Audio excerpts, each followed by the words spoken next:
Currently, we are in Springfield, Missouri. We're going to talk about the unsolved murder of 9-year-old Shirley Jane Rose. We're going to go back in time to October 17th, 1975. We're here in Springfield, 2 weeks before Halloween. You could imagine that many of these houses at that time had Halloween decorations decorated outside of their homes. That house right in the middle of your screen, that is a house where Shirley's grandmother used to live. Now on that day, 9-year-old Shirley Jane Rose was outside of this home playing with her cousin. Her cousin was a little bit younger than her. Maybe she was 6 or 7.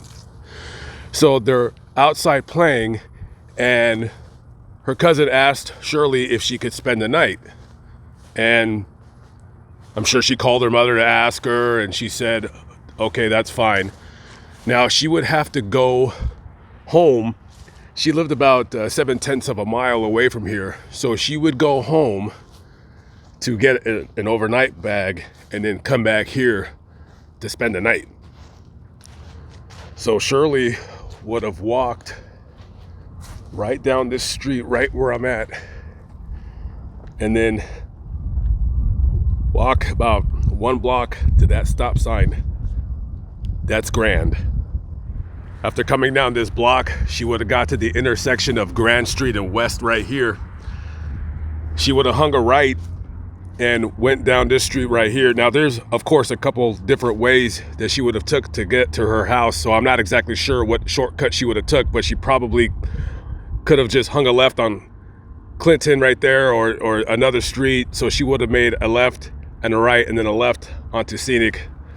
It should have took her maybe about 15, 20 minutes to get there. She's made this walk all the time. Now, granted, guys, 9 years old, 1975, Springfield, Missouri back then was a relatively safe city.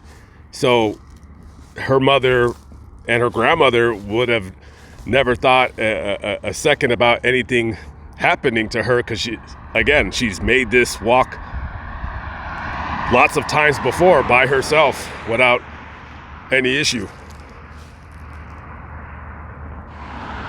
This is 1309 Scenic Avenue. This is the house where Shirley used to live with her mother and her 4 siblings. So, of course, no longer a regular residential house. Now it's a business.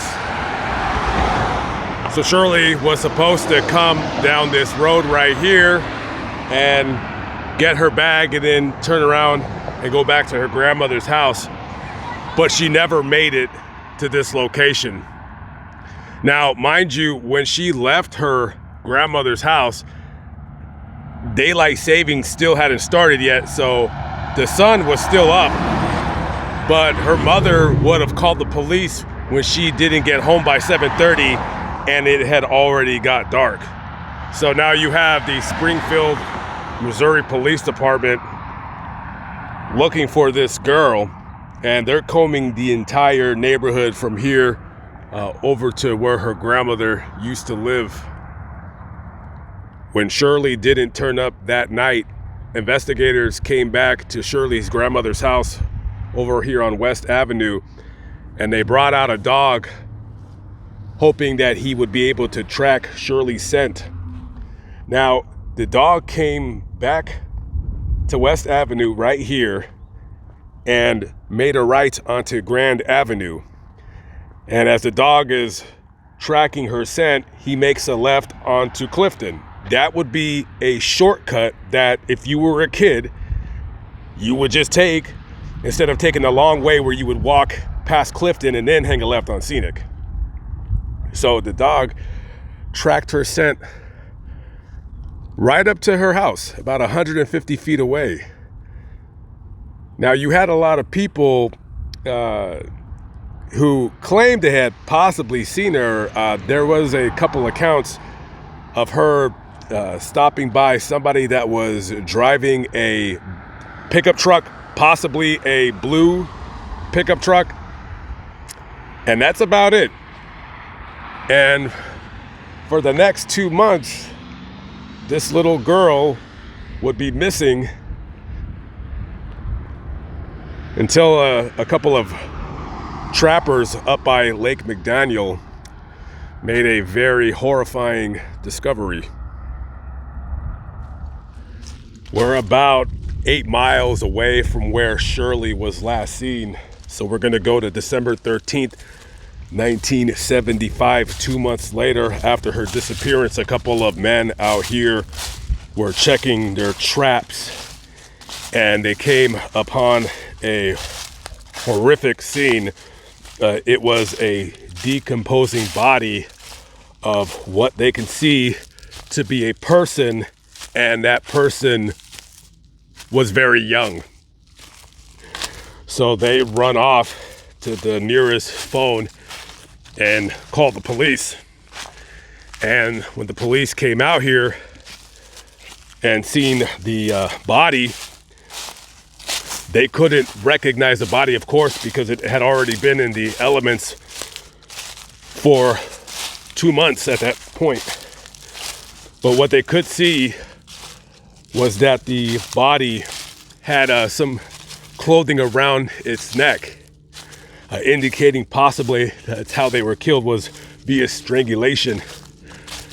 Now, because of the condition of the body that was in, they weren't really able to tell whether that was in fact the way that they were killed. But your best guess is, yeah, that's exactly what happened. And later on, using dental records, the body was identified as 9-year-old Shirley Jane Rose, somewhere out here.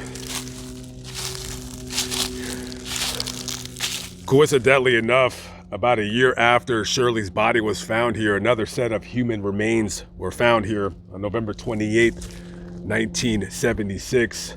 Later on, those remains were identified as belonging to 17-year-old Terry Sue Spencer. Terry was a girl. She was from Nevada, Missouri. I'm guessing it might be about 150 miles away from here. Her mother had reported her missing on January 6th of 1976.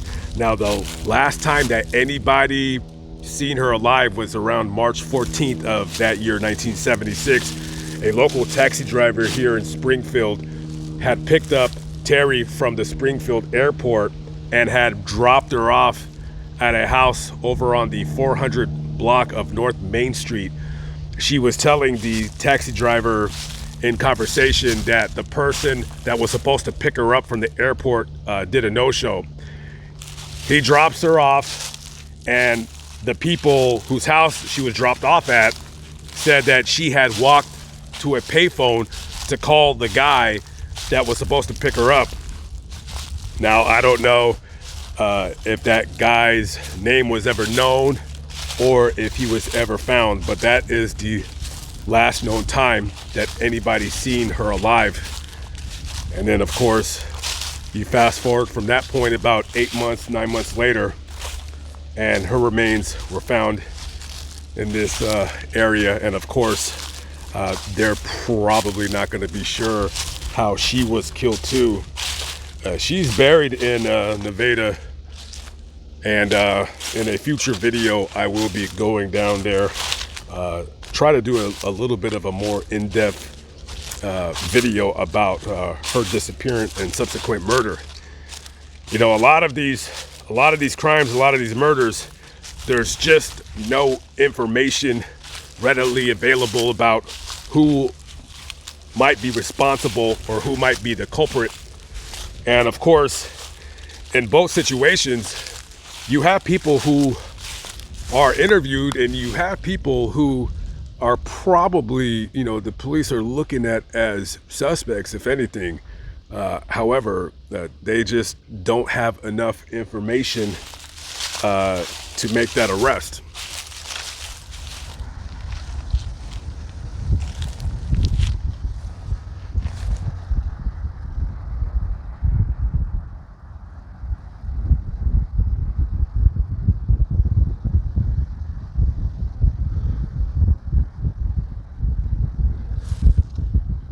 That would be her mother right there, and possibly her brother.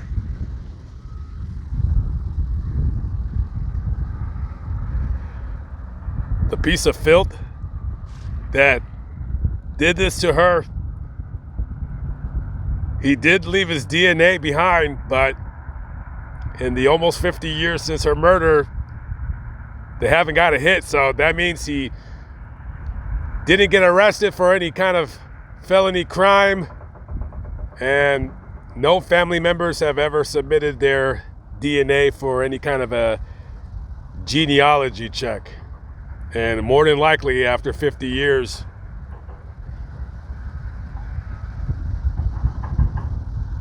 that he got away with it. But he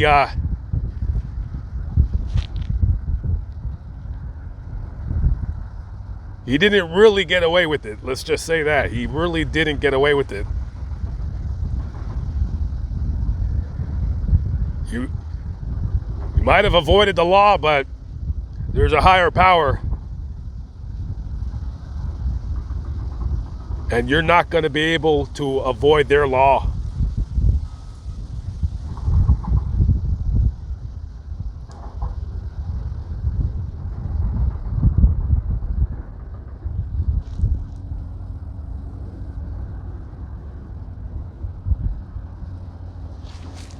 If anybody has any information on the unsolved murder of Shirley Jane Rose, please contact the Springfield, Missouri Police Department. Their number 417-864-1810. 417-864-1810. Lamont at large. I'll see you on the next vlog. Peace out.